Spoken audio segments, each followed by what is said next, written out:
सुरुमा त यो cortex गेम्स भन्ने एप्लिकेसन प्ले स्टोरबाट डाउनलोड गर्नुपर्छ हैन। यो एप्लिकेसन ओपन गरेपछि यहाँनिर यो गेमहरुमा यो सिल्भर कोइन देखाइरहेको छ नि, हो तिनीहरु इन्स्टल गरेर प्ले गर्नुपर्छ है। अनि त्यो गेम खेल्नै पर्छ भन्ने पनि छैन, यो टाइम वेट गर्दा हुन्छ। 4 मिनेटसम्म ओपन गरेर राख्दिने, त्यसपछि त्यो गेमलाई क्लोज गरेर फेरि त्यो ब्याक एप्लिकेसनमा जानुपर्छ। त्यो एप्लिकेसनमा गएर एकछिन वेट गर्नु, त्यहाँनेर त्यसले रिवार्ड दिइहाल्छ। त्यो गेममा देखाएको जुन त्यो सिल्भर कोइन देखाएको थियो हो त्यो रिवार्ड दिन्छ। त्यो दिनमा 100-200 रिवार्ड दिन्छ क्या, 4-5वटा 5वटा गेम दिन्छ।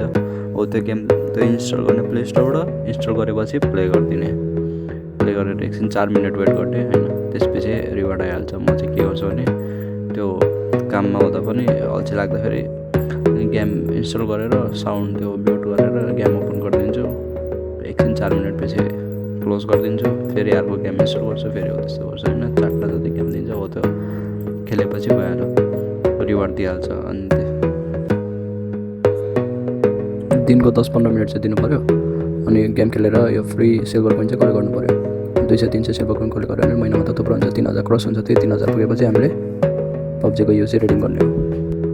यहाँ हेर्नु, अब यो 4 मिनेट हुन आँटिसक्यो, अहिले 3:49 भयो। नोटिफिकेसन हेरिराख्नु है, 3:57 4 मिनेट भयो। म यसलाई क्लोज गर्छु। अब यहाँनिर रिवार्ड आउँछ 25, देख्नुभयो। यो तलचोटि जतिवटा गेम देखाएको चाहिँ सबै खेल्यो भने यो सिल्भर देखाएको जति सबै पाउँछ रिवार्ड। अब यहाँनिर मेरोमा भएको जुन टोटल रिवार्ड थियो त्यो 3300 जति छ, हो त्यो म रिडिम गर्छु। अहिले मेरोमा युसी हेर्नुहुन्छ भने यहाँ 447 युसी छ एभाइलेबल हैन। सुरुमा त रेजर गोल्ड भन्ने वेबसाइटमा जानुपर्छ। हो त्यसको रेजर गोल्डमा चाहिँ हामीले एकाउन्ट बनाउनु पर्छ। हो त्यो एकाउन्ट चाहिँ कोर्टेक्स गेममा चाहिँ सेम एकाउन्ट हाल्नुपर्छ क्या हामीले। यो चाहिँ सुरुमा भनिदिनुपर्छ, बिचमा भनिदिहाल्नु। रेजर कोडको एकाउन्ट चाहिँ बनाएर त्यो रेजर कोडको सेम एकाउन्ट चाहिँ कोर्टेक्स गेममा चाहिँ हाल्नुपर्छ। रेजर कोड चाहिँ गुगल क्रोममा खोज्यो भने भेट्छ। यसलाई चाहिँ भिपिएन गरेर हेर्नुपर्छ।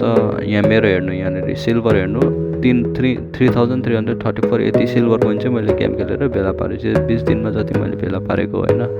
एउटा 60 युसीलाई चाहिँ 3000 पर्छ। यहाँनिर रिडिममा हेऱ्यो भने, रिवार्डमा हेऱ्यो भने 60 युसी चाहिँ 3000 पर्छ। हेर्नुभयो। अब मेरोमा चाहिँ सिल्भर कति छ भने 3334 छ। यसलाई म रिडिम गर्छु।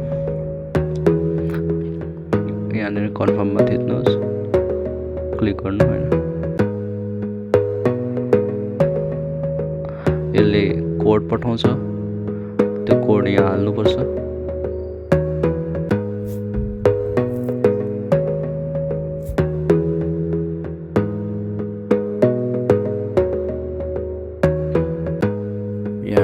रिडिम्सन सक्सेसफुल्ली भनिसक्यो हैन।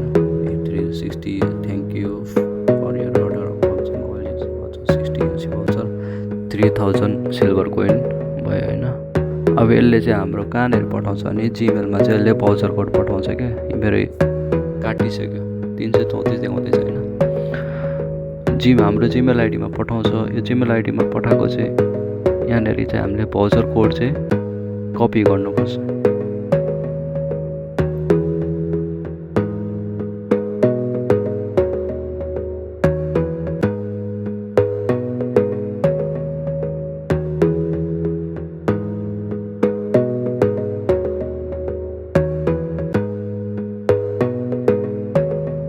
यहाँ चाहिँ भाउचर कोड भनेको छ नि जुन, हो त्यो कपी गर्नुपर्छ।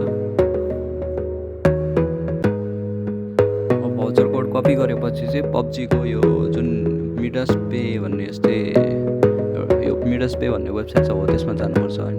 यो चाहिँ पब्जीको अफिसियल वेबसाइट हो। यसमा चाहिँ आइडी ह्याकहरू हुँदैन क्या। यो अफिसियल वेबसाइटमा गएपछि आइडी कसरी ह्याक हुन्छ हैन। हामीले पर्चेस गरेको होइन, हामीले गिफ्ट कोडबाट त्यो भाउचर कोडबाट रिडिम गर्ने हो। रिडिममा जाने, हाम्रो आइडी हाल्ने यहाँनिर, हो त्यो आइडी हालेपछि आफ्नो नाम आइहाल्छ। हाम्रो अघि रिडिम गिफ्ट भनेको चाहिँ हाम्रो भाउचर कोड हाल्नु पऱ्यो। अघि जुन त्यो रेजर कोडले जिमेलमा पठाइदिन्छ हामीले रिडिम गर्दापछि, हो त्यो भाउचर कोड चाहिँ त्यहाँ हाल्नुपर्छ। यो मेरो आइडी यहाँबाट कपी गर्छु म हैन। मेरोमा युसी हेर्नुहुन्छ भने 447 युसी छ। अब रिचार्ज गरेपछि सेकेन्डमा रिचार्ज भइहाल्छ क्या, मिनेट पनि होइन, सेकेन्डमा। यहाँनिर हामीले भाउचर कोड हाल्नुपर्छ। जिमेलमा जाने, यो अहिलेको भाउचर कोड कपी गर्ने, यहाँनिर हालिदिने, ओके गर्नु होइन। अहिले एकचोटि सबमिट गरेर कन्फर्मको लागि सोध्छ। मेरो आइडी हाल्ने बित्तिकै यहाँनिर निकनेम आइसक्यो पब्जीको। कन्फर्म गरेपछि यो पब्जी सक्सेसफुल देखाइसक्यो। अब यहाँ देखाउने 507 युजी भइसक्यो टोटल होइन। एकैछिनमा भयो नि, कति टाइम लाग्यो। आइडी ह्याक हुन्छ यसमा। अब हामीले रिचार्ज त अफिसियल वेबसाइटबाट गरिरहेछ त। अफिसियल वेबसाइटमा त हामीले आइडी हालिरहेछ मिडासबाईको यो पब्जीको। थोरै हामीले रेजर कोड र कोटेक्समा हालेको त छैन। रेजर कोड र कोटेक्समा त हामीले रिवार्ड त अन गर्ने हो। बस त्यो रिवार्ड अन गरेको हामीले जिमेलमा पठाइन्छ।